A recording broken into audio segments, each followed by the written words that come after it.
Hello everyone, welcome to our channel Shiksha Diksha Hindi class 8। मैं आपकी Hindi teacher Sonam है।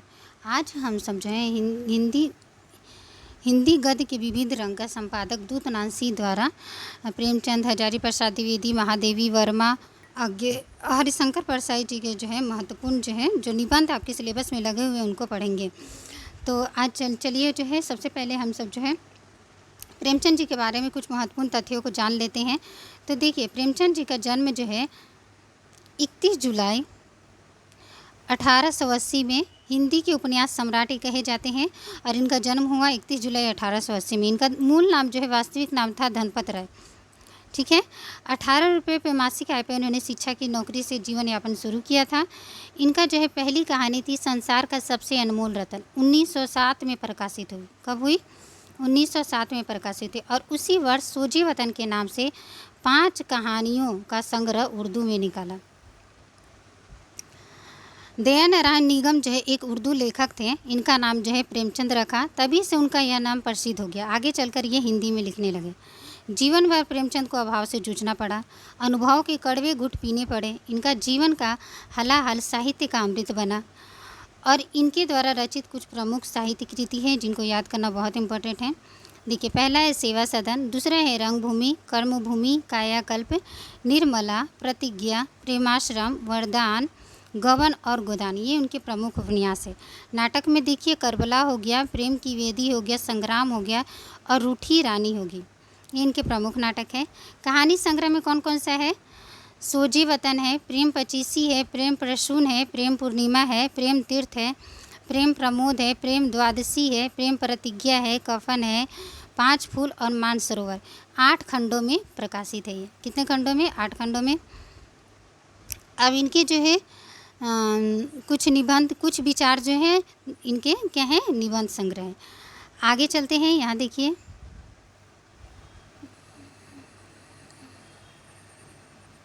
ये देखिए, अब हम सब पढ़ते हैं महाजनी सभ्यता। तो महाजनी सभ्यता जो है इसमें क्या प्रेमचंद जी ने दर्शाया है, यहाँ पे पैसे का जो है आज के समय में किस प्रकार से आदमी जो है, हर मनुष्य जो है पैसे के पीछे भाग रहा है। पैसे का ही जो है आज के समय में महत्व रह गया है। यहाँ पे उन्होंने पैसे, मनुष्य जो है दिन प्रतिदिन क्या कर रहा है? दिन प्रतिदिन जो है पैसे के पीछे भाग रहा है। यहाँ तक रिश्ते नाते सब जो है क्या हो गए? सब भूलते जा रहा है। इस चीज़ को जो है इन्होंने जो है प्रेमचंद जी ने इस निबंध के माध्यम से उन्होंने दिखाया है। तो चलिए पढ़ते हैं महाजनी सभ्यता। ये देखिए, ये तो बहुत बड़ा है फ्रेंड्स, तो मैं इसे जो है शॉर्टकली पढ़ाऊंगी आप लोगों के लिए। जो इम्पोर्टेंट लाइन है मैं उसको व्याख्यायित करते जाऊंगी, समझाती हुए जाऊंगी और फिर जो है अंडरलाइन करते हुए जाऊंगी। तो आप इसे क्या करेंगे? कॉपी कलम लेकर बैठेंगे और जो भी इम्पोर्टेंट लाइन हो आप उससे नोट कर लेंगे, तो ये आपके लिए बहुत ही अच्छा होगा। अब देखिए, जागीरदारी सभ्यता में बलवान भुजाएं और मजबूत कलेजा जीवन की आवश्यकताओं में परिगणित थे और साम्राज्यवाद में बुद्धि और वाणी के गुण तथा मूक आज्ञा पालन उसके आवश्यक साधन थे। उन दोनों स्थितियों में दोषों के साथ कुछ गुण थे। मनुष्य के अच्छे भाव लुप्त नहीं हो गए थे। जागीरदार अगर दुश्मन के खून से अपनी प्यास बुझाता था तो अक्सर अपने किसी मित्र या उपकारक के लिए जान की बाजी भी लगा देता था। दूसरे के देश पर चढ़ाई वह या तो किसी अपमान अपकार का बदला फेरने के लिए करता था, अपनी आन बान रोब दाब कायम करने के लिए, या फिर देश विजय और राज विस्तार की वीरोचित महत्वाकांक्षा से प्रेरित होता था। मगर इस महाजनी सभ्यता में जो है सारे कामों की गरज महज पैसा होती है। किसी देश पर राज किया जाता है तो इसलिए कि महाजनों पूंजीपतियों को ज़्यादा से ज़्यादा क्या हो? नफ़ा हो। इस दृष्टि से मानो आज दुनिया में महाजनों का ही राज है। मनुष्य 2 भागों में बट गया है। बड़ा हिस्सा तो मरने और खपने वालों का है और बहुत ही छोटा हिस्सा उन लोगों का जो अपनी शक्ति और प्रभाव से बड़े समुदायों को अपने बस में किए हुए हैं। इन्हें इस बड़े भाग के साथ किसी तरह की हमदर्दी नहीं है, जरा भी रियायत नहीं। इसका अस्तित्व केवल इसलिए है कि अपने मालिकों के लिए पसीना बहाए, खून गिराए और एक दिन चुपचाप इस दुनिया से विदा हो जाए। तो इस तरह से उन्होंने जो यहाँ पे देखिए पैसे का महत्व कर दर्शाया है। आगे चलते हैं। धन लोभ ने मानव भावों को पूर्ण रूप से अपने अधीन कर लिया है। कुलीनता और शराफत, गुण और कमाल की कसौटी पैसा और केवल पैसा है। जिसके पास पैसा है वह देवता स्वरूप है, उसका अंतःकरण कितना ही काला क्यों न हो। साहित्य, संगीत और कला सभी धन की दुहेली पर माथा टेकने वालों की में है। यह हवा इतनी जहरीली हो गई कि इसमें जीवित रहना कठिन होता जा रहा है। पैसे का यहाँ पे दिखा रहे हैं। डॉक्टर, हकीम बिना लंबी फीस लिए बात ही नहीं करते हैं। वकील और बैरिस्टर वह मिनटों के असरफियों से तौलते हैं। गुण और योग्यता, सफलता उसके आर्थिक मूल्य के हिसाब से मानी जा रही है। इन पैसों ने आदमी के दिल दिमाग पर इतना कब्जा कर लिया है कि उसके राज्य पर किसी और से भी आक्रमण करना कठिन दिखाई देता है। वह दया और स्नेह, सच्चाई और सौजन्य का पुतला मनुष्य दया ममता शून्य जड़ यंत्र बनकर रह गया है। इस महाजनी सभ्यता ने नए नए नीति नियम गढ़ लिए हैं जिन पर आज समाज की व्यवस्था चल रही है। उनमें से एक यह है कि समय ही धन है। पहले समय जीवन था और उसका सर्वोत्तम उपयोग कर विद्या, कला अर्जन तथा दीन दुखियों जनों की सहायता करते थे। अब उसका सबसे बड़ा सदुपयोग क्या रह गया है? पैसा कमाना रह गया है। डॉक्टर साहब हाथ मरीज की नब्ज रखते हैं और निगाह कहाँ रहता है? घड़ी की सुई पर। एक एक मिनट उनके लिए एक एक असरफी है। तो इस तरह से यहाँ देखिए पैसे का उन्होंने जो है एक बताया कि पैसे का जो यहाँ पे कितना। आगे चलते हैं। मास्टर साहब पढ़ाने आते हैं। उनका 1 घंटा वक्त बंधा है। वह घड़ी के सामने रख लेते हैं। जैसे ही घंटा पूरा हुआ वह उठ खड़े रहते हैं। लड़के का सबक अधूरा रह गया तो रह जाए, उनकी वजह से वह आधे घंटे से भी अधिक समय कैसे दे सकते हैं? सब रुपया है। इस धन लोभ ने जो है मनुष्यता और मित्रता का नाम जो है शेष कर डाला है।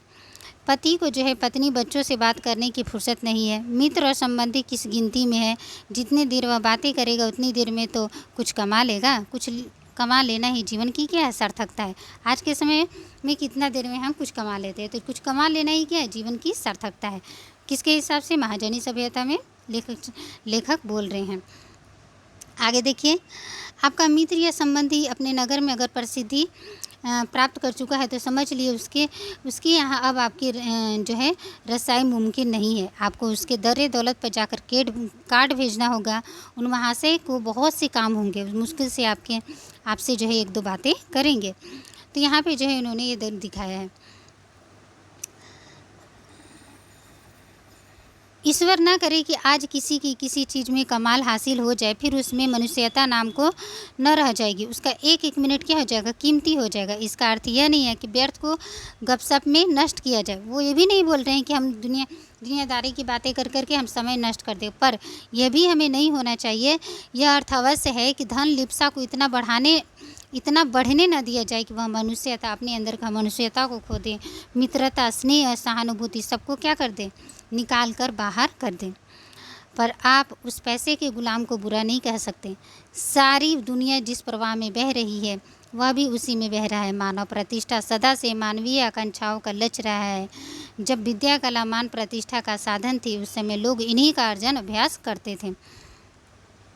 अब देखिए, वह कोई साधु, महात्मा, सन्यासी, उदासी नहीं। वह देख रहा है कि उसके पेशे में जो सौभाग्यशाली सफलता की कठिन यात्रा पूरी कर सके हैं वह उसी रागमार्ग के पथिक थे जिस पर खुद चल रहा है। समय क्या है?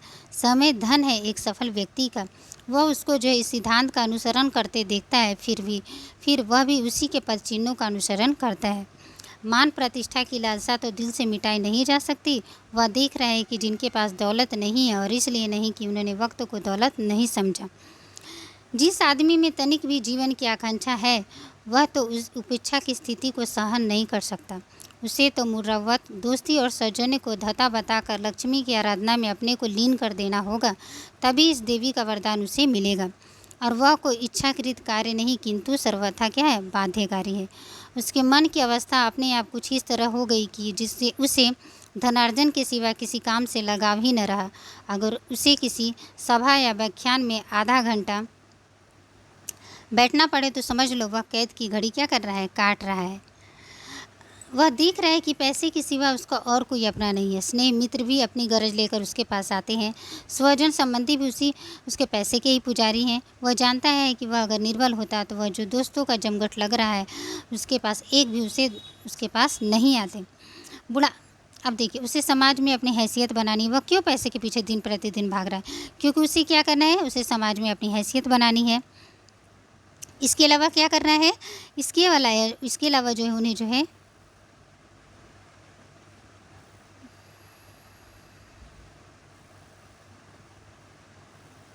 ये देखिए। हुँ। उसे समाज में अपनी हैसियत बनानी है, बुढ़ापे के लिए कुछ बचाना है। लड़कों के लिए जो है लड़कों के लिए ये देख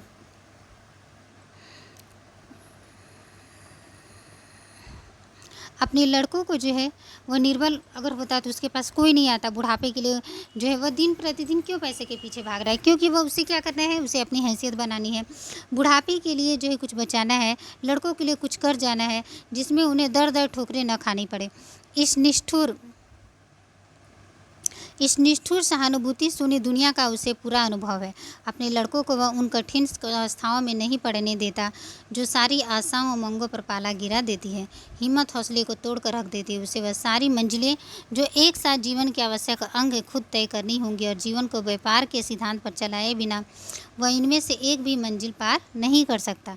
तो इस तरह से जो है इन्होंने यहाँ पे ये दिखाया है। आगे चलते हैं फ्रेंड्स, बहुत बड़ा है, आप इसे पढ़ लेंगे। मैं जो है आपको इम्पोर्टेंट एक इसमें जो है लेखक क्या कहना चाहते हैं मैं वो सिर्फ आपको समझा देती हूँ। ये देखिए, इस महाजनी सभ्यता में दुनिया में जो नई रीति नीतियाँ चलाई हैं उनमें सबसे अधिक रक्त पिपासु यही व्यवसाय वाला सिद्धांत है। मियाँ बीवी में बिजनेस, बाप बेटे में बिजनेस, गुरु शिष्य में बिजनेस, सारे मानवीय जो है आध्यात्मिक और सामाजिक क्या हो गया है,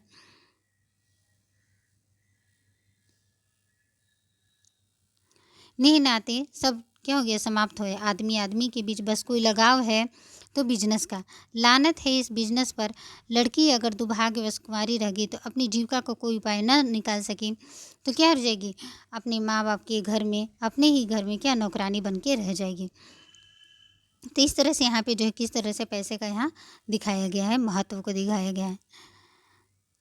अब देखते हैं, अब तक इस दुनिया के लिए सभ्यता की रीति नीति का अनुसरण करने के सिवा और कोई उपाय न था। इसे झक मारकर उसके आदेशों के सामने सिर झुकाना पड़ता था।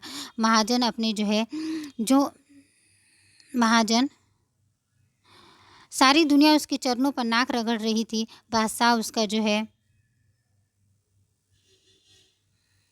उसका बंदा था, वजीर उसके गुलाम, संधि विग्रह की कुंजी उसके हाथ में, दुनिया उसकी महत्वाकांक्षाओं के सामने सिर झुकाए हर मुल्क में उसका बुलवाला था। लेकिन परंतु एक नई सभ्यता का जो है सूर्य सुदूर पश्चिम में उदय हो रहा था, जिसने इस नाटकीय महाजन या पूंजीवाद की जड़ कौन खोदकर फेंक दी, जिसका मूल सिद्धांत क्या था, प्रत्येक व्यक्ति जो अपने शरीर या दिमाग से मेहनत करके कुछ पैदा कर सकता है, राज्य और समाज का परम सम्मानित सदस्य हो सकता है, जो केवल दूसरों की मेहनत या बाप दादा से जुड़े हुए धन पर रईस बना फरता है, वह पतितम प्राणी है, उसे राज प्रबंध में राय देने का हक नहीं है। महाजन इस नई लहर से अति उद्विग्न होकर बौखलावा और फिर रहा, और सारी दुनिया के महाजनों की शामिल आवाज़ उस नई सभ्यता को कोस रही है, उसे साप दे रही है। व्यक्ति स्वातंत्र्य, धर्म विश्वास की स्वाधीनता, अपनी अंतरात्मा के आदेश पर चलने की आज़ादी,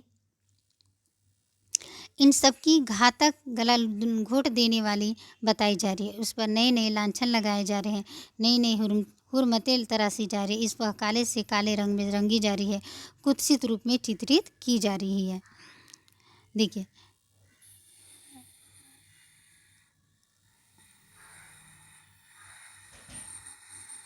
अब यहाँ पे क्या बोल रहे हैं, अगर स्वाधीनता का अर्थ है कि वह जन साधारण को हवादार मकान, भोजन, साफ सुथरा गांव, मनोरंजन, व्यवसाय की सुविधाएं, पंखे, रोजाना सस्ती और सुलभ न्याय की प्राप्ति हो, तो इस दुस्समाज व्यवस्था में जो स्वाधीनता और आज़ादी है वह दुनिया की किसी सभ्यतम कहानी वाली जाति को भी सुलभ नहीं है।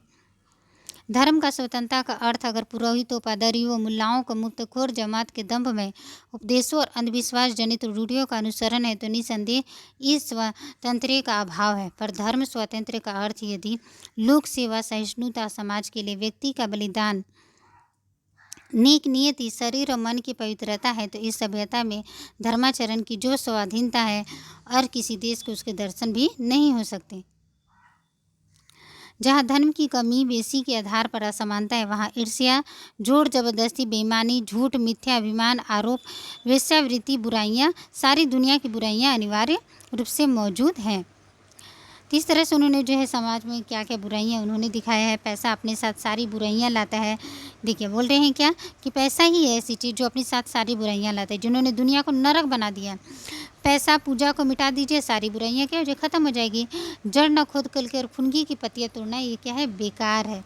पैसे के कारण ही तो हम क्या अय्यासी जीवन जीते। अगर हमारे पास पैसा ही नहीं होगा हम तो कैसे जिएंगे। तो वही बोल रहे हैं, गहनों से लद कर अगर कोई स्त्री, यहाँ देखिए क्या मेन, यहाँ देखिए कोटेशन क्या बोल रहे हैं, गहनों से लाद कर कोई स्त्री सुंदर नहीं बनती, सुंदर नहीं बनती, घृणा का पात्र बन जाती। क्या बन जाती है, घृणा का पात्र बन जाती है। साधारण जन समाज से ऊंचा रहन सहन वहाँ बहुदगी समझी जाती है। हाँ, समाज व्यवस्था ने व्यक्ति को स्वाधीनता दी है कि जन साधारण की अपनी महत्वाकांक्षाओं को तृप्ति को साधन बनाए और तरह तरह के बहानों से उनकी मेहनत का फ़ायदा उठाए। तो इस तरह से जो है यहाँ पे दिखाया गया है कि हम जो है अपनी आज़ादी से क्या कर सकते हैं, हम पैसे को कमा सकते हैं, उसकी अपनी इच्छाओं को पूरा कर सकते हैं। तो ये साधन ज़रूर है, लेकिन हमें अपनी इच्छाओं को जो है क्या करना है, इतना बढ़ाना नहीं है। आगे चलते हैं। दैन्य वह सभ्यता जो मालदारी और व्यक्तिगत संपत्ति का अंत कर रही है, जल्दी या देर से दुनिया उसका पदानुकरण अवश्य करेगी। यह सभ्यता अमुक देश के समाज रचना अथवा धर्म मजहब से मेल नहीं खाती, उस वातावरण के अनुकूल नहीं है। यह तर्क नितांत असंगत है। ईसाई मजहब का पौधा यरूशलेम में उगा और सारी दुनिया उसके सौरभ से बस गया। बौद्ध धर्म में उत्तर भारत में जन्म ग्रहण किया और आदि दुनिया उसे गुरु दक्षिणा दी है। तो यहाँ पे क्या किसके बारे में कह रहे हैं, ईसाई यीशु भगवान जी के बारे में कह रहे हैं कि यीशु भगवान ने कहाँ जन्म लिया था, यरूशलेम में उन्होंने जन्म लिया, लेकिन उनका जो है प्रकाश, उनका जो है ज्ञान सारे दुनिया में फैल गया। उसी प्रकार बौद्ध धर्म के महात्मा बुद्ध ने कहाँ जन्म लिया, उत्तर भारत में, लेकिन आज जो है आप देखते हैं बौद्ध धर्म के जो अनुयायी पूरे दुनिया भर में फैले हुए हैं, वो अपना शांति का प्रचार कर रहे हैं। तो इस तरह से जो है हमें, अगर हमें जीवन में जीना है, हमें तो किस तरह से जीना है, हमें धन की जो है लालच को छोड़कर मानव हित के बारे में सोचते हुए, मानव कल्याण के बारे में सोचते हुए, अगर हमें ये जीवन मिला ही है तो हम जो है कि किसके बारे में सोचें, मानव हित के बारे में सोचें, उसका सदुपयोग करके जो है हम अपने जीवन को व्यतीत करें। तो महाजनी सभ्यता में प्रेमचंद जी ने ये दर्शाया है, उन्होंने वर्णन किया है। आगे चलते हैं फ्रेंड्स, ये देखिए, ये देखिए आगे पढ़ते हैं। कुटज निबंध। कुटज निबंध आप जानते हैं किसके द्वारा रचित है, ये जो है हजारी प्रसाद द्विवेदी जी द्वारा रचित है। इसमें कुटज के बारे में उन्होंने वर्णन किया है कि कुटज क्या होता है, उन्होंने ये बताया है। तो देखिए, कहते हैं पर्वत शोभा निकेतन होता है, फिर हिमालय का तो कहना ही क्या, पूर्व अपार समुद्र महोदधि रत्नाकर दोनों की भुजाओं से था हुआ हिमालय पृथ्वी का मानदंड कहा जाए तो गलत क्या होगा। कालिदास ने ऐसे ही कहा था। इसी के पाद देश में ये जो श्रृंखला दूर तक लौटी है, लोग इसे शिवालिक श्रृंखला कहते हैं। यहाँ जो है कुटज के बारे में दिखाया गया है कि कुटज जो है क्या है, ये देखिए पढ़ते हैं। शिवालिक की सूखी नीरस पहाड़ियों पर मुस्कुराते यह वृक्ष जो है द्वंद्वातीत अलमस्त है। मैं किसी का नाम नहीं जानता, कुछ नहीं जानता, सील नहीं जानता, पर लगता है ये जैसे मुझे अनादिकाल से जानते हैं। इन्हीं में से एक छोटा सा बहुत ही ठीकना है पेड़ है, और पत्ते कैसे हैं, चौड़े भी हैं, बड़े भी हैं, फूलों से तो ऐसा लदा है जैसे कुछ पूछिए ही न मत। अजब सी अदा है, मुस्कुराता जान पड़ता है, लगता है पूछ रहा है, अब क्या तुम मुझे नहीं पहचानते। पहचानता तो हूँ, अवश्य पहचानता हूँ, लगता है बहुत बार देख चुका हूँ। पहचानता हूँ उजाड़ के साथ ही तुम्हें अच्छी तरह पहचानता हूँ। नाम भूल रहा हूँ, प्रायः भूल जाता हूँ। तो ये जो है कुटब के पहचानने के बारे में वर्णन किया गया है। ये देखिए यहाँ पे लिखा हुआ है कुटज। कुटज क्या है, तो कुटज जो है एक छोटा सा शानदार वृक्ष है। क्या है, कुटज छोटा सा शानदार वृक्ष है। कुटज कहा गया तो कदाचित ज़्यादा अच्छा होता, पर इसका नाम चाहे कुटज ही हो, विरुद्ध तो निसंदेह कुटज होगा। गिरिकूट कहाँ पे उत्पन्न होता है, तो गिरिकूट पर उत्पन्न होने वाला इस वृक्ष को कुटज कहने में विशेष आनंद मिलता है।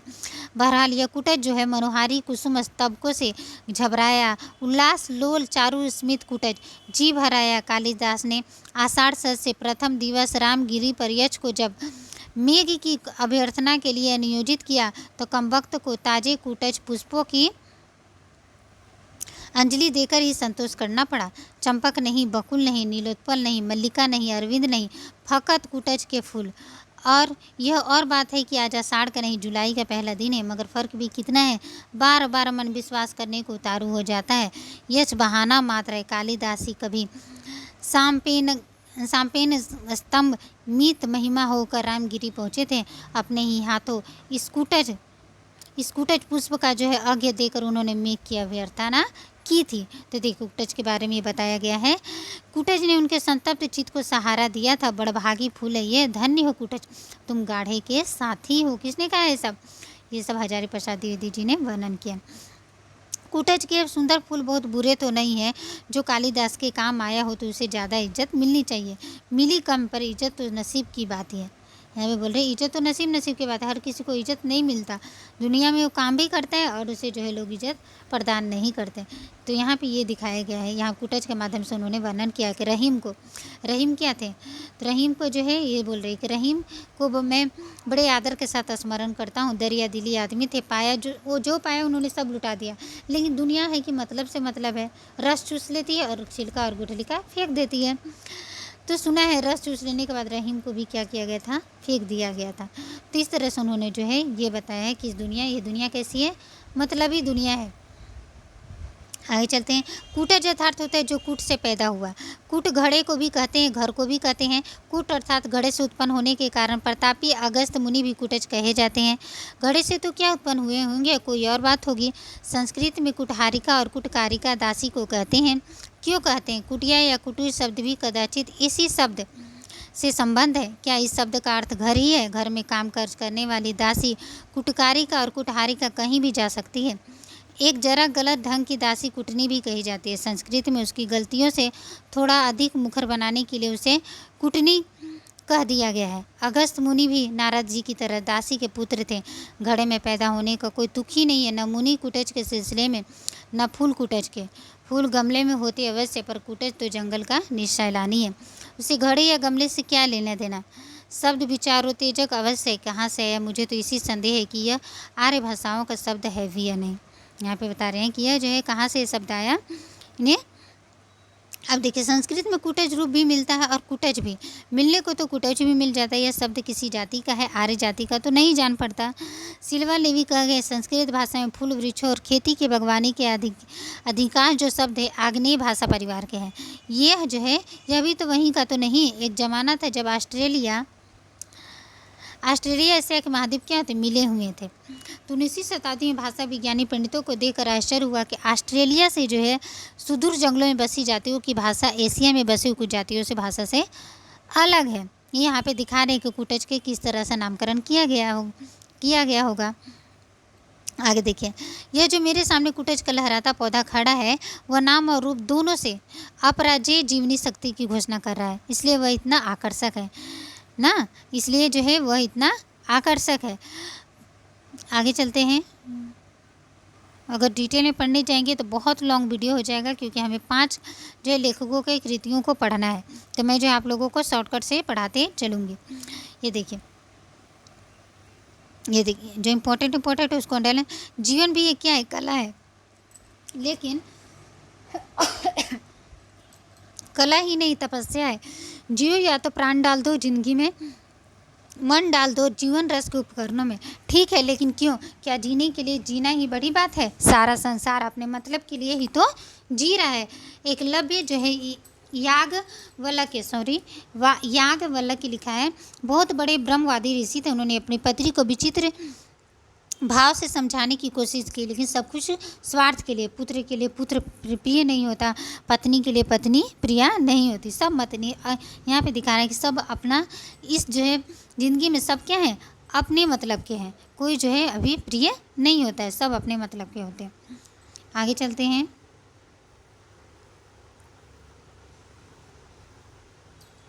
ये देखिए, याज्ञवल्क्य ने जो बात धक्का मार ढंग से कह दी थी कि वह अंतिम नहीं थी। वे आत्मना का अर्थ कुछ और बड़ा करना चाहते थे। व्यक्ति की आत्मा केवल व्यक्ति तक सीमित नहीं है, वह व्यापक है, अपने में सब में आप। इस प्रकार की एक समष्ट बुद्धि जब तक नहीं आती तब तक पूर्ण सुख का आनंद भी नहीं मिलता। तृष्णा को उत्पन्न करना और मनुष्य को दयनीय कृपण बना देता है। ये देखिए, कुटज क्या केवल जी रहा है, इम्पोर्टेंट है ये, हमेशा आता है, याद रखेंगे। कुटज क्या केवल जी रहा है, वह दूसरों के द्वार पर भीख मांगने नहीं जाता। कोई निकट आ गया तो भय के मारे अधमरा नहीं हो जाता। नीति और धर्म का उपदेश नहीं देता फिरता।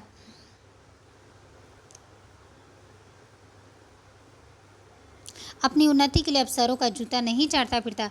दूसरों को अपमानित करने के लिए ग्रहों को खुशामद नहीं करता। आत्मोन्नति के हेतु नीलम हेतु धारण करता है। अंगूठियों की लड़ी नहीं पहनता। दांतें नहीं निपोड़ता। बगले नहीं झाँकता। जीता और शान से जीता है। काहे वास्ते, किस उद्देश्य से, कोई नहीं जानता, मगर कुछ बड़ी बात है। स्वार्थ के दायरे से बाहर की बात है। भीष्म पितामह की भांति अवधूत की भाषा में कह रहा है, चाहे सुख हो या दुख, प्रिय हो या अप्रिय, जो मिल जाए उसे शान के साथ हृदय से बिल्कुल अपराजित होकर सुल्लास ग्रहण करो, हार नहीं मानो। इसमें लेखक ने क्या बोल रहा है, लेखक क्या हमें बता रहे हैं कि हमें अपने जीवन में चाहे सुख हो दुख हो, हमें हार नहीं माना है, हमें हमेशा आगे की ओर बढ़ते जाना है। कितना विशाल वह हृदय होगा, इम्पोर्टेंट है, इसे अंडरलाइन कर लें आप लोग। कितना विशाल वह हृदय होगा जो सुख से दुख से प्रिय से अप्रिय से विचलित ना होता होगा। कुटज को देखकर रोमांच हो जाता है। कहाँ से मिली वह अकुतो भयावृत्ति, अपराजित स्वभाव, अविचल जीवन दृष्टि। जो समझता है कि वह दूसरों का उपकार कर रहा है वह अबोध है। जो समझता है कि दूसरे उसका अपकार कर रहे हैं वह भी बुद्धिहीन है। कौन किसका उपकार करता है, कौन किसका अपकार कर रहा है, मनुष्य जी रहा है और केवल जी रहा है। ये देखिए यहाँ पे क्या बोल रहे हैं, कितना यहाँ पे महत्व की बात हमें हजारी प्रसाद द्विवेदी जी के निबंध जो हैं बहुत एक तरह से अर्थ जो है अंदर से हमें देते हैं। तो क्या बता रहे हैं, आप ध्यान से यहाँ इस पंक्ति को देखिए, क्या बता रहे हैं, इस पंक्ति को पढ़ेंगे। ये देखिए, कौन किसका उपकार करता है, कौन किसका उपकार कर रहा है। मनुष्य जी रहा है, केवल जी रहा है, अपनी इच्छा से नहीं, इतिहास विधाता की योजना के अनुसार।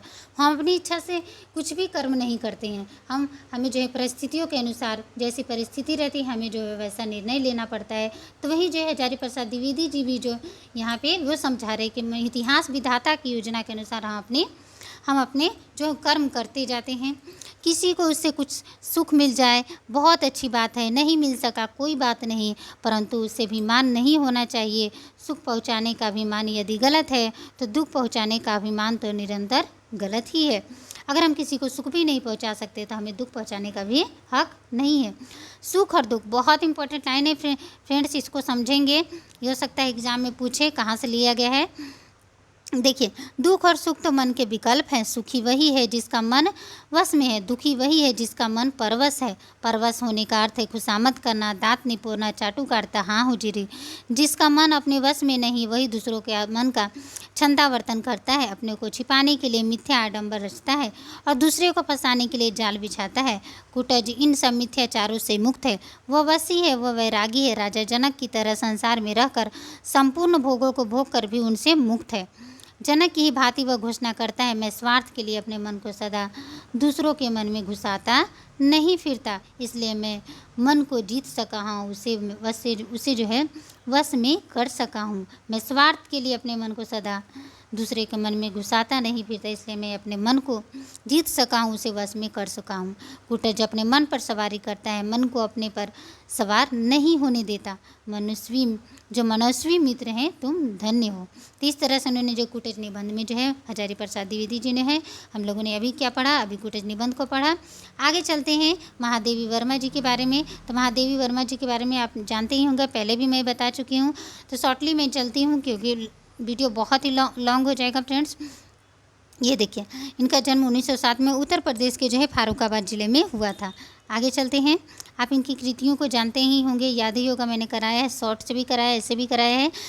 निहार रश्मि निर्जर शांति गीत, गीत पर दीप शिखा, परिक्रमा नीलाम्बरा आत्मिक और दीप गीत है। रेखा चित्र में अतीत के चलचित, स्मृति की रेखाएं, मेरा परिवार, पथ के साथी, ये सब जो है महत्वपूर्ण की कृतियाँ हैं। महादेवी वर्मा एक सफल रेखा चित्रकार, कवित्री और विचारक हैं। इनके निबंध संकलन में श्रृंखला की कड़ियाँ बहुत इंपॉर्टेंट है, छंदा इत्यादि हैं। सप्तपर्णा में आप जानते ही हैं, वेदों से लेकर जो है महत्वपूर्ण अंशों को क्या किया, संस्कृत से हिंदी में अनुवाद किया गया। आगे चलते हैं। ये देखिए, प्रथम भेंट अंतिम भेंट रेखा चित्र है। रेखा चित्र पढ़ेंगे महादेवी वर्मा जी द्वारा जो रचित है। ये देखिए, इसमें उन्होंने क्या किया, कुलमणि मल्ली ताल के बाजार से जब तक नहीं लौट पाया था, पर झील के किनारे पड़ी हुई शिला पर बैठे बैठे मेरा मन उबने लगा और पतिया की झालरदार शाखाओं की पानी में झूलती हुई छाया के साथ प्राणायाम करते करते मेरी दृष्टि थक चली। सहसा अरे यह तो महादेवी है सुनकर जब मैंने पार्श्ववर्ती मार्ग की ओर मुँह मेरा तो सैंडल की दो पतली ऊंची एड़ियों पर अपने कुछ स्थूल शरीर का संतुलन सा करते हुए मेरी एक पुरानी साथिन विचित्र व्यायाम की मुद्रा में खड़ी दिखाई पड़ी। उनकी एक साथिन दिखाई पड़ती है। पर्वतीय भूमि मेरी धात्री माँ बन गई। पैदल ही कई मीलों तक जो है यात्रा करके मैंने जो है प्रशांत, सुषमा और प्रमुख जीवन को अनेक रूपों में देखा है। यहाँ पे अभी वर्णन कर रहे हैं, आगे चलते हैं। यहीं के बवंडर की गठरी बांधी ले जाकर उसे वहाँ खोल देना मुझे कभी नहीं आया। इसी से नैनीताल, मसूरी आदि मेरे निकट इस अपुटी नट जैसे रहे हैं जो अपनी व्यक्तित्व भी खो देते हैं और दूसरों की भूमिका भी नहीं निभाता है। मेरे ज्वर से चिंतित होकर डॉक्टरों ने जब कुछ महीने पहाड़ पर रहने की सहमति दी तो मैंने बहुत हट करके नैनीताल के कोलाहल से 3 मील दूर ताकुला में रहने की अनुमति प्राप्त कर ली। पर सप्ताह में एक बार डॉक्टर से परामर्श लेने जाना ही पड़ता था और नौकर जब तक आवश्यक वस्तुएं खरीदते तब तक झील के बाईं ओर कुछ सुनसान किनारे ठहर कर उसकी प्रतीक्षा करनी पड़ती थी। पर उस दिन अपनी बाल सखी को पाकर मुझे आनंद हुआ। वह अपने 2 छोटे बच्चों के साथ ऊपर जिस बंगले में ठहरी थी वहां तक न जाने का कोई बहाना खोजने की इच्छा भी नहीं हुई। जीवन का बहुत समय पार करने पर जब 2 साथी मिलते हैं तब वे कितने ही प्रकार से बीते क्षणों को क्या करते हैं, एक बार जीने का प्रयास करते हैं। इससे कौन नहीं जानता। हम दोनों ने भी अपने जीवन के विचित्राधारों को एक दूसरे के सामने रख अपने अनुभव को मिलाने का क्या किया, कुछ समय बिताया। अतीत की जो है फीकी स्मृति में रंग भरते भरते सखी ने एक परिचित वृद्ध सज्जन के संबंध में बताया कि अब वे अपनी तीसरी नवोढ़ा पत्नी को नैनीताल दिखाने लाए हैं। मेरी आंखों का जो है विस्मय अपनी गुरुता के कारण ही शब्दों में न उतर सका। वृद्ध जीवन के कम से कम 54 वसंत और पतझड़ देख चुके होंगे। 2 अर्धांगिनियां मानो उनके जीवन की रुत गति से पग न मिला सकने के कारण ही उनका संग छोड़ दी गई। उनसे मिले उपहार स्वरूप 2 पुत्रों में से कलकत्ते में कोई व्यवसाय करता है और दूसरा ससुराल की धरोहर बन गया। 2 मकान और कुछ धन है और जो है कुछ जो है इसी वानप्रस्थ आश्रम को कुछ सरस बनाए रखने के लिए वृद्ध महोदय को संगनी ढूंढने की आवश्यकता जान पड़ी। मेरी नीरज जिज्ञासा से प्रभावित होकर सखी कुछ स्निग्ध कंठ से बोली, तुम न डरो। इस बार उन्होंने एक 35 वर्ष के बाल विधवा का उद्धार किया है। मेरे असंभव में जितना अविश्वास था उतना ही व्यंग होठों में भर के मुस्कुराने लगे। कुछ वाद विवाद के उपरांत यह निश्चित हुआ कि लौटते समय उससे मेरा परिचय करा देगी। मतलब उनसे जो सखी थी उन्होंने बोला, उनकी सखी ने कि मैं परिचय करा देती हूँ। मल्लीताल में एक दुकान के ऊपर 2 कमरे लेकर वृद्ध सपत्नीक ठहरे थे। जीने का द्वार खटखटाने पर जिस स्त्री ने वृद्ध महोदय की अनुपस्थिति की सूचना देकर बड़े विनीत भाव से हमारी अभ्यर्थना की, वो मुझे बहुत दुर्बल, कृष और रोगनी जैसी जान पड़ी। एक सोने की नई जंजीर उसकी दुबली सूखी उभरी पट्टियों से सीमित और झुर्रियोंदार रक्तहीन चर्म से मढ़ी गर्दन का उपहास कर रही थी। कुछ पुरानी गढ़न के एयरिंग झाईदार सूखे और चिपके कपोलों पर व्यंग से लगते थे। आंखें बड़ी थी और सूखे मुख और रुखी पलकों में ऐसी जान पड़ती थी मानो ऊपर से रख दी गई हो और पलक मारते ही निकल पड़ेगी। 35 वर्ष का दीर्घ वैधव्य पार कर चिंता में बैठे हुए वृद्ध वर्ग के लिए पुनः स्वयंवर बनाने वाली वह दुर्बल और थकी हुई सी स्त्री मेरे लिए एक साकार विषय बन गई। टसर की मटमैली साड़ी में लिपटी उस संकुचित मूर्ति में न रूप था, न स्वास्थ्य था, न कोई उमंग था, न उल्लास था। फिर भी क्या लेकर वह नई गृहस्थी बसाने चली थी? यह प्रश्न जो है अनेक रूपांतरों के साथ मेरे मन को घेरने लगा। वह प्रथम भेंट यदि अंतिम हो जाती तो आज कहने के लिए कुछ न कहता रहता, पर सीढ़ियों से उतरते ही रुमाल में खुबानी बांधकर लौटे हुए वृद्ध सज्जन से भेंट हो गई। एक सांस में अनेक निमंत्रण दे उन्होंने अपने नवागत पत्नी से परिचय बढ़ाने पर बाध्य किया और इस प्रकार मैं उस विचित्र सौभाग्यवती के फूटे भाग से भी परिचित हो सके। वह 3 भाइयों में अकेली बहन होने के कारण वह कौन थी? वह 3 भाइयों में अकेली बहन होने के कारण विशेष दुलार में पलकर बड़ी हुई थी। विवाह उसके अबोधपन में ही हो गया था। वैधव्य भी अनजाने आ पड़ा। न पहली स्थिति में उसे उल्लास में बहाया, न दूसरी स्थिति उसे निराश में डुबोया। विधवा के साल होते ही पुत्र की मृत्यु हो जाने के कारण ससुराल वाले वधू का नाम लेना भी अशुभ मानने लगे। कहने का तात्पर्य विवाह हुआ तो विधवा हो गए, उसके बाद उसकी बच्ची की भी मृत्यु हो गई तो उसे ससुराल वाले अशुभ बोले कि यह अशुभ है। पिता ने भी नवनीत की पुतली के समान संभाल कर पाली हुई कन्या को उस ज्वाला में झोंकना उचित न समझा। दुर्दैव के इस आघात को कुछ सह्य बनाने के लिए माता पिता ने अपना समस्त स्नेह उड़ेल कर उसे किसी अभाव का बोध ही नहीं होने दिया। इसी से अभिशप्त पर शाप से अनजान किसी परिदेश की राजकन्या के समान वो अपने आप में ही पूर्ण रहने लगी। पर माता जब परलोक सिधारी तब पिता के कारण उसकी स्थिति में कोई परिवर्तन न आने पाया, परंतु पिता की आंख मूंदते ही मानो संसार की सभी वस्तुओं का मूल ही बदल गया। मतलब कहानी का तात्पर्य है कि उसे उसके माता पिता फिर अपने घर लिए अच्छे से रखने लगे, लेकिन जैसे ही उसकी माँ का फिर देहांत हो जाता है और उसके पिता का भी देहांत हो जाता है तो उसका जीवन एक तरह से क्या हो जाता है, सब चीज़ बदल जाता है। इसका जो है एकमात्र ढाल के नष्ट होते ही असंख्य प्रहार की वर्षा, मैंने उस पर जो है क्या होने लगते हैं, उसके जीवन में तकलीफ़ों की जो है वर्षा होने लगती है। ये देखिए, अब तक उसके निकट देखिए पहले जो है भाभीियों ने पति की मृत्यु का दोषी उसको ठहराया, पड़ोसियों ने जो उसके किसी अज्ञात अभाव को लच कर व्यंग वर्षा की, तब उसका हृदय पीड़ा की अनुभूति के साथ वैसे ही चौंक पड़ा जैसे सोता हुआ व्यक्ति अंगारे के स्पर्श से जाग जाता है। फिर जब तक उसके नित्य नवीन मानसिक और शारीरिक योजनाओं का आविष्कार होने लगा, घर के नौकर चाकर कम किए गए पहले संकेत में, फिर धीरे धीरे अंत क्या कर दिए, पूरे ही कम कर दिए गए और उसे जो है सारे घर का काम करवाने लगे। उस पर एक किसी दिन उसका मन हाथों पर लिए रहने वाली भाभियाँ कहती थी कि उसका भाई सतयुग के है, नहीं तो कौन निठल्ले व्यक्ति को बैठे खिला सकता है। यह स्वर्त वर्ष के लिए एकदम नया हो गया था। मतलब उनकी भाभियाँ अब उस पर ताने भी मारने लगी, घर का सारा काम भी करवाने लगी और जो है उन पर ताने भी मारने लगे। जिस घर में उसका जन्म हुआ पालन हुआ उसी दिन में दिन रात काम करके अपने ही सहोदरों से उसे भोजन वश मिल जाता तो उसे कृतज्ञता के समुद्र में क्यों डूब जाना चाहिए। अकेले बड़े भाई ही क्या थे, नौकर थे, शेष दोनों जमीन जायदाद की देखरेख में लगे रहते थे जो उसके पिता की थी। धीरे धीरे वैसे विषाक्त वातावरण में उसका शरीर शिथिल हो चला, मन टूट गया, ज्वर रहने लगा, बेहोशी के दौरे आने लगे। किसी ने कहा इसे तो मिर्गी है, किसी ने कहा इसे क्षय की बीमारी है। वह जो है अतः बेचारी भाभी अपने कुटुंब की कल्याण कामना से आकुल होने लगी। परामर्श करके छोटे भाई के द्वारा उसके देवर को पत्र लिखवाया गया, परंतु वहाँ से भी कोई उत्तर नहीं आया। वे लोगों ने बोला कि हम जो वे लोग उसे पहचानते ही नहीं हैं। इस तरह से उन्होंने जो है जवाब दिया। नहीं जान पड़ता था किसी अनाचरण के कारण वे उसे निर्दोषों के गले मरना चाहते थे। यदि वे वैसा करेंगे तो न्यायालय तो कहीं भाग नहीं गए हैं। निरुपाय होकर बड़ी भाभी ने उसे स्नेह स्निग्ध कंठ से अपने पति महोदय से कहा, अब तो विधवा विवाह होने लगी है, बेचारी बिट्टू का विवाह कर दिया जाए तो कैसा हो। जिज्ञासु भाई ने जब बहन की इच्छा के संबंध में प्रश्न किया तब भाभी ने ममता भरी वाणी में उसकी ना समझी की जो है टीका करते हुए बताया, ऐसी इच्छा तो कोई निर्जल लड़की भी नहीं प्रकट करती। बिट्टू तो लज्जा साकार है, परंतु विवाह होने पर उसका घुट घुट कर मर जाना निश्चित है। वो बोलते हैं कि विवाह अगर उसका नहीं होगा तो घुट घुट कर ऐसे ही मर जाएगी। अगर बिट्टू को हम शादी करते वो अपने भाई से बोलते, कौन, उसकी बड़ी भाभी। जिस समाज में 64 वर्ष का व्यक्ति 14 वर्ष की पत्नी चाहता है, वहाँ 32 वर्ष की बिट्टू के पुनर्विवाह की समस्या सुलझ लेना टेढ़ी खीर थी। उसके भाग्य से 150 वर्ष की पूर्ण आयु वाला कोई पुरुष न मिला और उसके जन्म जन्मांतर के अखंड पुण्य फल से 54 वर्ष के बाबा ने उसको उद्धार का बेड़ा उठाया। तो 54 वर्ष के बाबा ने जब भाभी ने उसे यह सुखद समाचार सुनाया तब पहले तो यह सत्य उसकी बड़ी बड़ी सुनी आंखों की दृष्टि को भेद कर हृदय तक पहुंच सकी, और जब अनेक प्रयास करने पर पहुंचा तो उसका परिणाम विपरीत ही हुआ। बिट्टू ने बहुत करुण क्रंदन के साथ विवाह का विरोध किया, पर परोपकारियों का मार्ग न समुद्र रोक सकता है और न पर्वत।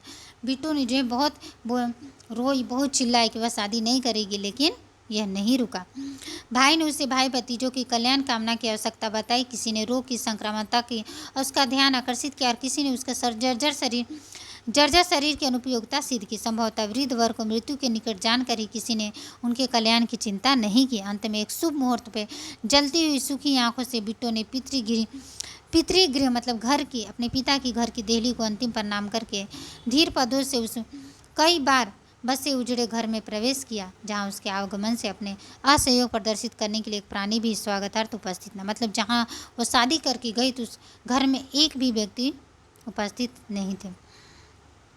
यही उपसंहारहीन करुण कथा बिट्टू ने मुझे अनेक भेंटों में खंड खंड करके सुनाई। ये कौन कथा सुना रहा है? बिट्टू, जब वहाँ पे मिलती है तो ये कथा सुनाती है।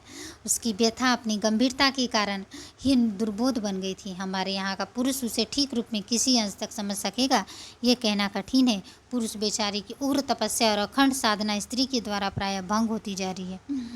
इसी से उसने इस मायावनी जाति के स्वभाव की व्याख्या करने के लिए पोथे रच डाले हैं। स्त्री जब किसी साधना को अपना स्वभाव, बहुत इंपॉर्टेंट है लाइन, देखिए पढ़ेंगे, ये देखिए, स्त्री जब किसी साधना को अपना स्वभाव और किसी सत्य को अपना आत्मा बना लेती है तब पुरुष उसके लिए न महत्व का विषय रह जाता है न भय का कारण। इस सत्य को सत्य मान लेना पुरुष के लिए कभी संभव नहीं हो सका।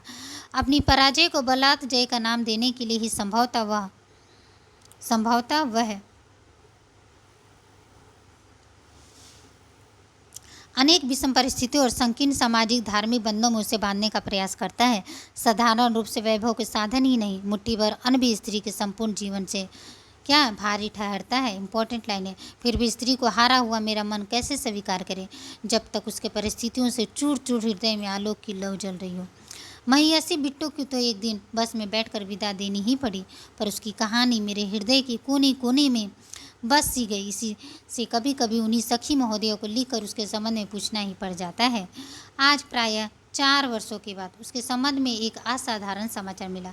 सखी ने लिखा है, वृद्ध विषम ज्वर से पीड़ित होकर अंतिम घड़ियां गिन रहे हैं। बहुएं तो नहीं, पर दोनों पुत्रों ने आकर मकान, रुपया आदि अपनी धरोहर संभालने का पुण्य अनुष्ठान आरंभ कर दिया। सुपुत्रों को यह तीसरी भी माता फूटी आँख नहीं सुहाती।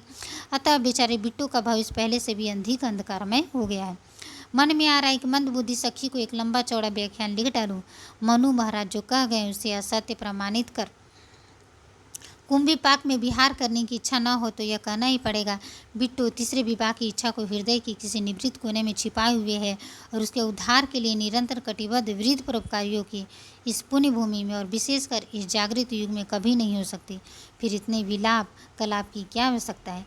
इस तरह से जो है रेखा चित्र आपका जो है महादेवी वर्मा जी द्वारा ख़त्म होता है। बहुत ही आपको सुनकर जो है किस तरह से बिट्टू की कहानी आपने सुना, तो एक स्त्री की कहानी है वैधव्य जीवन की। आगे चलते हैं। अज्ञे जी, सचितानंद हीरानवासे अज्ञे जी का जो है ये यात्रा वृत्तांत है। आप जानते ही हैं, आप पढ़ लेंगे अज्ञे जी के बारे में, मैंने कितनी बार पढ़ाया है अज्ञे जी के बारे में।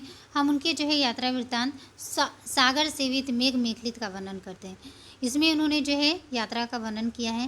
कालिदास ने जब कुमार संभव की परिकल्पना आरंभ करते ही पूर्व और अपार समुद्रों के हिमालय के साथ जोड़ दिया, तब न केवल एक ही श्लोक में भारत की भौगोलिक इकाई का मानदंड प्रस्तुत किया, वरन उस भव्य लीला भूमि को भी मूर्त कर दिया जिस पर केवल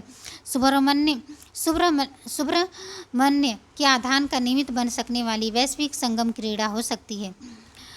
इसमें जो है अज्ञे जी ने किस तरह से यात्रा वृत्तांत को जो है सागर सेवित में कहाँ कहाँ वो यात्रा वर्णन करते हैं, इस तरह से इसमें उन्होंने जो है यात्रा का वर्णन किया है। तो आप पढ़ेंगे फ्रेंड्स इसको, क्योंकि वीडियो बहुत ही लंबा हो जाएगा ये फ्रेंड्स अगर मैं पढ़ाने चली तो। भारत छोर मिलाते समय प्रायः अनुप्रास का सहारा लेकर कश्मीर से कन्याकुमारी तक कह देते हैं। हालांकि किन्नौर से कन्याकुमारी क्यों अधिक उपयुक्त नहीं है, पर पूर्व पश्चिम के छोर मिलाने के इतने प्रचलित जोड़े शायद नहीं, इसलिए इनके समांतर कच्छ से कामाख्या या कच्छ से काछार ऐसे ही कुछ जोड़ बैठा लिए जा सकते हैं। कच्छ जाना तो अभी तक नहीं हुआ, पर अगर काठियावाड़ का छोर भर छूने से काम चला जाता तो कह सकता हूँ कि पूरा पश्चिम उत्तर दक्षिण दोनों के कुलावे मिला चुका हूँ। मतलब ये जो है इन्होंने कहाँ से कहाँ तक जो है यात्रा किया, कहाँ से कहाँ तक क्या फैला हुआ है, उन्होंने जो है पूरे जो है इस यात्रा वृत्तांत में उन्होंने जो है वर्णन किया है। कश्मीर से लेकर कन्याकुमारी तक भारत का छोर जो है। तो ये यात्रा वृत्तांत को पढ़ेंगे। यहाँ देखिए दिल्ली से हिमालय तक की यात्राओं की संख्या नहीं है। कश्मीर से काठमांडू तक सभी तरफ जाता रहा हूँ, जहाँ आगे जी जाते हैं वहाँ तक यात्रा का वर्णन करते हैं। किस तरह के उनके जो है वातावरण, किस तरह का प्रकृति का दृश्य प्राप्त होता है, इस जो है पूरे जो है यात्रा वृत्तांत में उन्होंने जो है बताया है। तो ये सब आप लोग पढ़ेंगे फ्रेंड्स। आगे चलते हैं। इनका जो है हरिशंकर परसाई जी का एक व्यंग है, उसको मैं पढ़ा देती हूँ। हरिशंकर परसाई जी व्यंग जो है रचनाकार के रूप में जाने जाते हैं। यह है राजनीति का बंटवारा। व्यंग है। सेठ जी का परिवार सलाह करने बैठा है, समस्या राष्ट्रीय है, आखिर इस राष्ट्र का होगा क्या। अब समस्या है कि राष्ट्र का क्या होगा। नगर निगम के चुनाव होने वाले थे और समस्या यह थी कि किस पार्टी के हाथ में निगम जाता है। सेठ जी का परिवार कई करोड़ों वाला है, सब देशभक्त हैं परिवार के। वयोवृद्ध भैया जी 5 साल स्वाधीनता संग्राम में जेल होकर आए हैं। वे राष्ट्रपिता बनना चाहते थे पर गांधी जी ने उन्हें बनने नहीं दिया। इस कारण वे गांधी जी से नाराज हो गए। कहते हैं एक बनिए ने दूसरे बनियों को राष्ट्रपिता नहीं बनने दिया। खैर, चौराहे पर मेरी मूर्ति की स्थापना तो हो ही रही है। तो वे उनकी जो है जो सेठ जी हैं, तो उनका जो है वो बोल रहे हैं कि सब देशभक्त हैं। परिवार के वयोवृद्ध भैया जी 5 साल जो हैं, जो परिवार के सबसे बड़े हैं, तो वही बोल रहे हैं कि वयोवृद्ध भैया जी जो हैं 5 साल स्वाधीनता संग्राम में रह चुके हैं और वो राष्ट्रपिता बनना चाहते थे, तो उन्हें जो है क्या बनने नहीं दिया गया, तो इसलिए जो है वे नाराज़ हो गए। आगे चलते हैं। अब तक कई एजेंसियां परिवार ने ले रखी है, कई चीज़ों के स्टॉकिस्ट हैं। इस कारण देशभक्ति और भी बढ़ गई। आखिरकार देश की धन की रक्षा भी तो इन्हीं को करनी है। राष्ट्र प्रेम में कमी नहीं है, पर बिजनेस भी एक नैतिकता होती है। ये नैतिकता चुंगी, चोरी, स्टॉक दबाना, मुनाफाखोरी करना, ब्लैक से देश का माल बेचना। अभी चंदा करके वयोवृद्ध देशभक्त भैया जी ने शहीदों की स्मृति में 1 लाख कई लाख का बोल रहे हैं, कई लाख बलिदान मंदिर बनवाया, जिसमें काफ़ी चंदा खा गए। लोगों ने शक की आवाज़ उठाई तो भैया जी ने कहा हर धंधे में कमीशन मिलता है। जब शहीदों ने खून किया तो मैंने जिसने खून नहीं दिया, यदि चंदे में से कमीशन नहीं खाया तो स्वर्ग में शहीदों की आत्मा को कितना कष्ट होगा। ये देखिए क्या बोल रहे हैं। जब शहीदों ने खून दिया तो मैंने, जिसने खून नहीं दिया, यदि चंदे में से कमीशन नहीं खाया तो स्वर्ग में शहीदों की आत्मा को क्या होगा, कष्ट होगा। वे तो मर गए पर मैं जीवित हूँ, तो अमर शहीद को मैं ही हुआ ना, वे तो अमर शहीद नहीं हुए। इस तरह से जो उन्होंने कहा है। भैया जी बड़े होशियार हैं। जब आखिर बार जेल जाने लगे तो छोटे भाई से कहा गए हैं 10,000 रुपया अंग्रेज कलेक्टर को ब्रिटिश वार फंड में दे देना। बहुत करके इस लड़ाई को ख़त्म होते होते स्वराज मिल जाएगा। तब मैं तो हूँ ही नहीं, पर मान लो अंग्रेज कुछ साल नहीं गए तो तुम्हारे नाम की वार फंड की रसीद ही है। दोनों पर संभालना चाहिए। स्वराज हुआ तो मैं अंग्रेज रहे तो तुम। इस तरह से उन्होंने जो है बताया। भैया जी फिर बोले यदि नगर निगम कांग्रेस के हाथ में आया तो मैं तो हूँ ही, मैं जो है अपने त्याग और वयोवृद्ध सम्मान से चुंगी चोरी प्रतिष्ठा पूर्वक जो है करवा दूंगा। वैसे यह घोर जो है अंतर्राष्ट्रीय कर्म है कि जो जेल गए वहाँ सी में नहीं, A क्लास में रहे। उनके कारण उनके परिवार के माल पर चुंगी लगे, यह राष्ट्र विरोधी क्या है, आचरण है। मैं संसद में इस सवाल को उठाऊंगा। इन C क्लासियों की हरकत नहीं चलने पाएगी। ये देखिए, एक भतीजा पढ़ा लिखा था, जवान था, राजनीति में वंश परंपरा के प्रतिकूल MA करके शोध कर रहा था। वह चाल था, कहने लगा पर काका जी जेल में MA क्लास मजे ही मजे में है। जेल में जेल में जो है A क्लास मजे ही, जो भी A क्लास में गए उनमें से कई ने किताबें लिखी हैं। आपने भी तो हजारों पृष्ठ लिखी थे। भैया जी विनम्रता से बोले मैं तो निमित्त हूँ, देवी सरस्वती ने लिखवाया है तो मैंने लिख दिया। भतीजे ने कहा पर काका जी लोग कहते हैं यह सब आपने नहीं लिखा, किसी से लिखवाया है। भैया जी ने कहा बेटा किसी कवि ने कहा है कारागार निवास स्वयं ही काव्य है, कोई कवि बन जाए सहज संभाव्य है। तो इस तरह से जो है इसमें व्यंग किया गया। आगे देखिए, लड़के ने यह भतीजा परिवार में विद्रोही माना जाता है। कहता है मैं इस धन और प्रतिष्ठा के मलबे के नीचे दबकर नहीं भरूंगा, मैं शोध करके नौकरी करूंगा। जब लोग ये कहते हैं कि आपने नहीं लिखा तो दूसरे से लिखवाए तो मुझे बड़ी क्या शर्म आती है। भैया जी लाल हो जाते हैं। छोटे भाई से कहा तुम्हारा लड़का नक्सलवादी हो गया। वही लोग बुजुर्गों में ऐसी बदतमीजी करते हैं, इस लड़के को कहीं दूर होटल में रखो। तीसरे भाई ने कहा भाई जी राष्ट्रीय समस्या तो छूटी जा रही है, चुंगी चोरी कैसे होगी। अभी तो हम निगम की सीमा के बाहर डिपो बनाए हुए हैं, रात को चोरी से स्टॉक ले आते हैं, कुछ खिला पिला देते हैं। दारू की एक बोतल में नाके का मुंशी मान जाता है, वह बेहोश हो जाता है और हम काम कर लेते हैं। भैया जी ने कहा यह मार्ग उचित नहीं है। गांधी जी ने सत्य पर जोर दिया है, जो हो सत्य के मार्ग से। दिन में उजाले में यदि कांग्रेस का कब्जा निगम पर हो गया तो मैं तो हूँ ही, सत्य के मार्ग पर ही चलूँगा। बड़े भतीजे ने, जिसने परिवार की नैतिकता मान ली थी, कहा यदि जनसंघ का कब्जा हो गया तो। भैया जी बोले जनसंघ से मेरी पट जाती है, वे भी गौभक्त मैं भी गौभक्त। पिछली बार जब मैंने गौ रक्षा के लिए अनशन किया था तो मेरे खिलाफ उम्मीदवार खड़ा नहीं किया था। वे भी हिंदी प्रेमी है, मैं भी हिंदी प्रेमी हूँ, तो हम दोनों जो एक ही लोग हैं।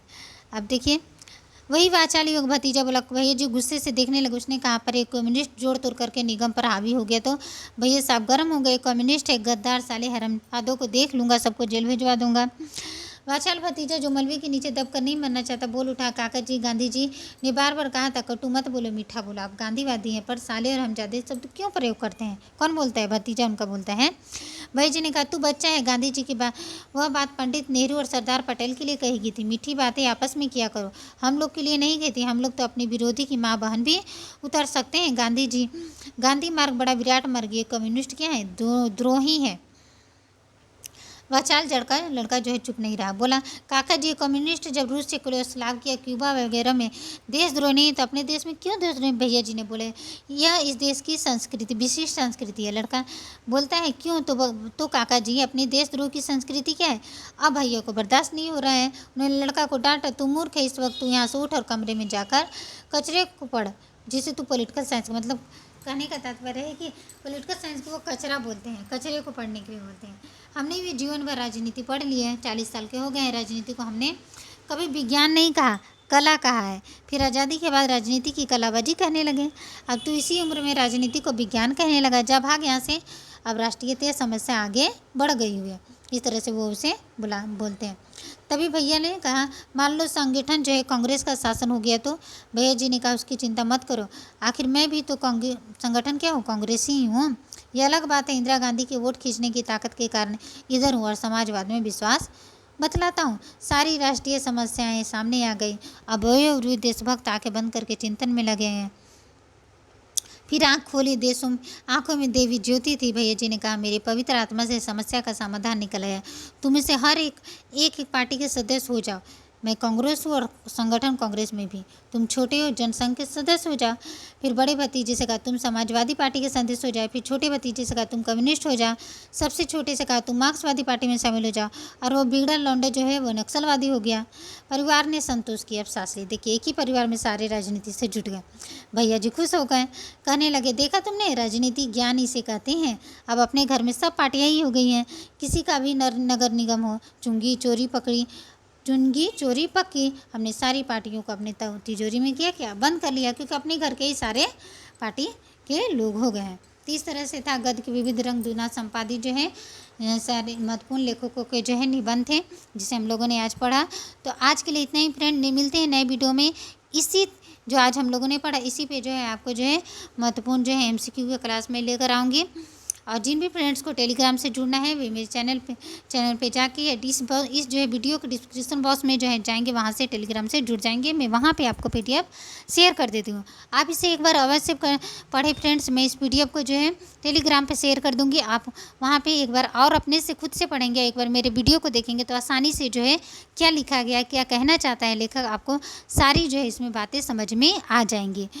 तो आज के लिए इतना ही। अगर ये वीडियो आपको अच्छी लगी हो तो प्लीज़ लाइक शेयर सब्सक्राइब अवश्य करें। और जो भी नए आने वाले फ्रेंड्स हैं मेरे चैनल पे वो जो है मेरे चैनल को क्या कर लें, सब्सक्राइब कर लें, ताकि आगे आने वाली वीडियो की नोटिफिकेशन मिलती रहे।